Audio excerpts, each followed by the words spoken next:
Le système CFA, c'est quoi le problème? Le franc CFA est la monnaie utilisée par 15 pays d'Afrique, ancienne colonie française. Il est l'un des piliers du système France-Afrique. Il permet à la France de maintenir sa tutelle économique et politique sur ses anciennes colonies et facilite le pillage des ressources de ces pays africains, et ce jusqu'à aujourd'hui. Sous Macron, le franc CFA a changé de nom. Il s'appelle désormais l'ECO. Mais le mécanisme de prédation reste le même. Le franc CFA est une monnaie créée en 1945 par le général de Gaulle. Au départ, franc CFA signifie franc des colonies françaises d'Afrique. La zone franc englobe 15 pays d'Afrique centrale et d'Afrique de l'Ouest, ainsi que les Comores. Les pays de ces trois zones utilisent des francs distincts qui ne sont pas convertibles entre eux, ce qui ne favorise pas les échanges commerciaux entre ces trois zones. Premier problème. Le franc CFA ne garantit pas le développement des pays concernés. 10 d'entre eux sont encore classés parmi les pays les moins avancés. De plus en plus contestée sur le continent africain, cette monnaie coloniale a fait l'objet d'une réforme en 2019. Pour l'Afrique de l'Ouest uniquement, l'ECO remplacera désormais le franc CFA. L'Afrique centrale et les Comores, quant à eux, conservent le franc CFA. Alors, avec l'ECO, qu'est-ce qui va réellement changer? En réalité, peu de choses.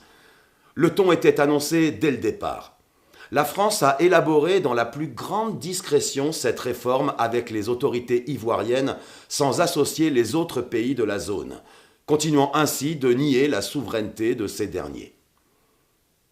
Outre un changement de nom, la présence d'un administrateur français à la Banque centrale des États d'Afrique de l'Ouest a été supprimée, tout comme l'obligation faite aux États africains de déposer 50% de leurs réserves de change sur les comptes du Trésor français.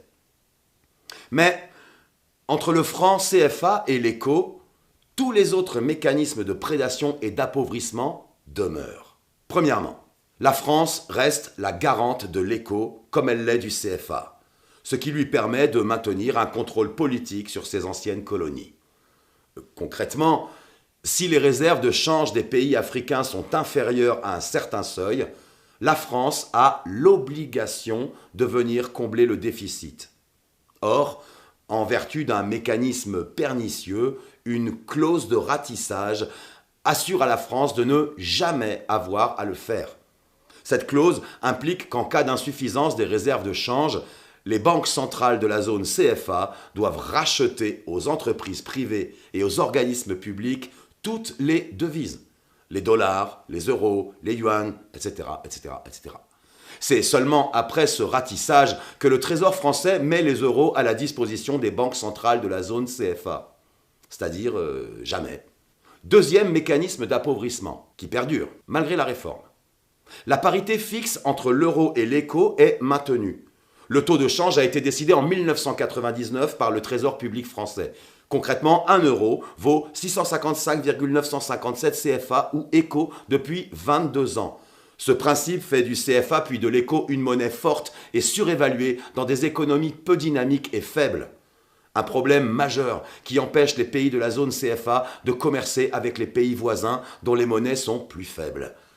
Par contre, cette parité fixe sécurise les investissements et surtout les rapatriements des bénéfices des entreprises françaises et européennes. Bien joué, non? Elle leur permet également d'acquérir des matières premières à des prix bas et sans courir les risques liés à un taux de change fluctuant. Troisième et dernier mécanisme de prédation, la convertibilité illimitée et le libre transfert sont maintenus. En permettant de convertir directement l'ECO en euros, ce principe sécurise les investissements des entreprises étrangères sur le long terme. Les entreprises françaises et européennes peuvent rapatrier plus facilement leurs capitaux hors de la zone franc vers la zone euro. Pour le moment, on ne sait toujours pas si les billets et pièces de l'ECO seront, comme c'est le cas pour le franc CFA, fabriqués en France, à Chamalières et Pessac. ce qui ne permet pas aux pays africains de créer de monnaie supplémentaire, notamment en cas de croissance par exemple. Les investissements sont donc entravés et le développement de ces pays freiné. La réforme de l'écho permet donc de maintenir la domination française. Il constitue encore et toujours une atteinte à la souveraineté des pays africains de la zone franc, et il permet que la fuite des capitaux hors d'Afrique se perpétue. Malgré un changement de nom, cette monnaie, en tant que vestige majeur de la France-Afrique, symbolise le maintien du pacte néocolonial contre lequel Survie se mobilise depuis de nombreuses années. Alors, informons-nous et mobilisons-nous.